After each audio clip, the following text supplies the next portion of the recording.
Hey friends, it's Fox here. Got Adventure Dog in the background there. Look at him, photobombing our shot here.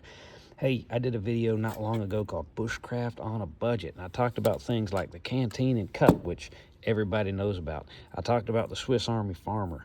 Comes with me on every single expedition without fail, no matter what. I'd probably, if that would be one thing I could take, I might only take that. Talked about the backhoe Laplander. Even if we're not on such a tight budget, guys, this is still my saw. This is still the saw I take. There's the Silky Boys. There's other ones out there. I still take the backhoe Laplander. Nothing changed yet.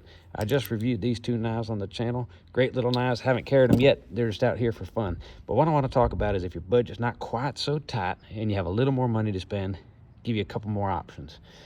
Now, this is just a cheap cook set. I didn't mention this in my last video. I would actually say this is on a budget. Used this a bunch of times. Just forgot to show it. So there you go. You might need a cook set. But instead of the canteen and cup, what I like is this Pathfinder set. Now, this bottle here nests inside this cup, and it also comes with a lid. So you can put this on the fire. This is 700 milliliters, which I think is about 25 ounces.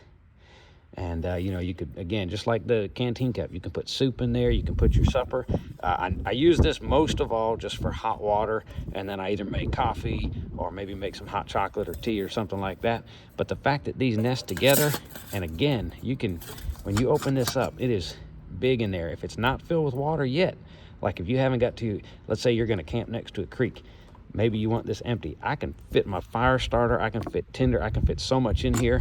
Save space, maybe save a little bit of weight, and I've got a great set. And now when I get down to the creek, I'll filter my water, fill this up, maybe boil it on the fire here. But this is what I use now. Great set. It's by Pathfinder, Dave Canterbury. Check it out. This still comes with me. It just stays in my book bag. It's more of my backup. Got a lot of knives here. I'm doing some fixed blade knife testing. I'll talk about that. Swedish fire steel, just like the last video. You can't beat it.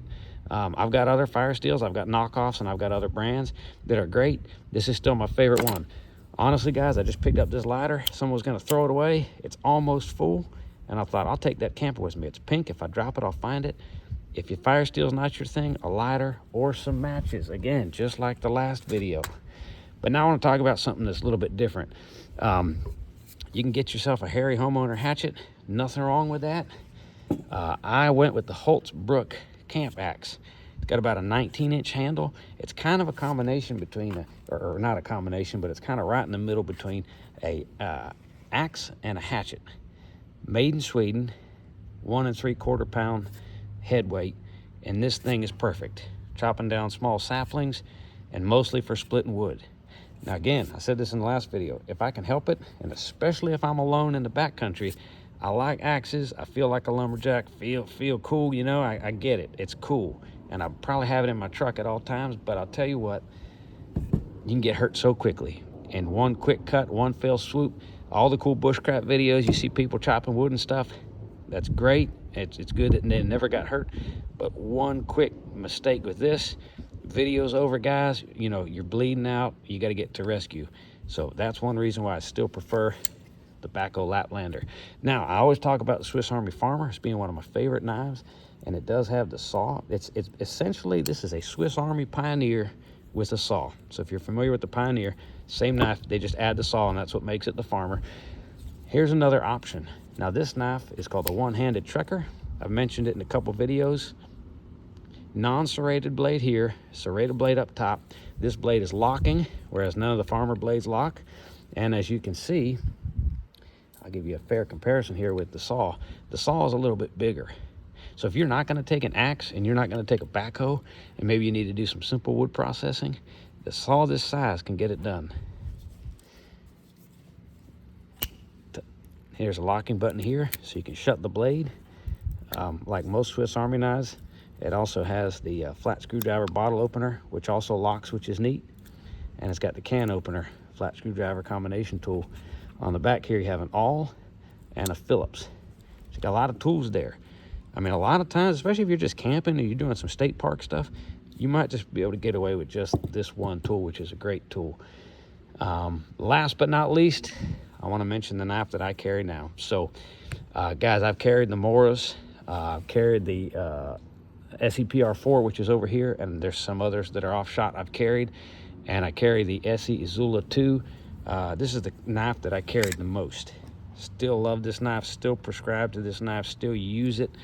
But this, as well as this canteen, are always in my backpack. It's kind of more my backup now, and I've moved to this knife, which is the SE Zancudo. This is a great knife. It's stainless steel. What I like about it is, first of all, it's orange, so it's easier to find. The blade is just slightly bigger than the Izula 2, a little bit more thin, but the handle is thicker and just a little bit longer, much more comfortable. Because it's stainless, you know, a lot of times I'm out in the rain, I'm getting wet. Sometimes I might cross a river or a creek. I kind of like that it's stainless. The sheaths are almost the same. They're all right. The retention of the sheath is great. I mean, it's not coming out. Even when you want to get it out, it's kind of a little bit of a, you know, it's a little bit of work. You can hang this on a carabiner.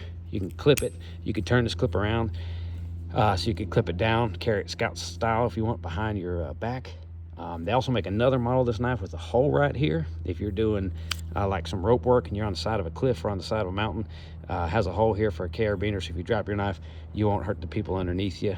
Also makes it a little lighter, but I went with the solid handle and I love it. I don't know if it's coming in on video, but it's a little thicker here.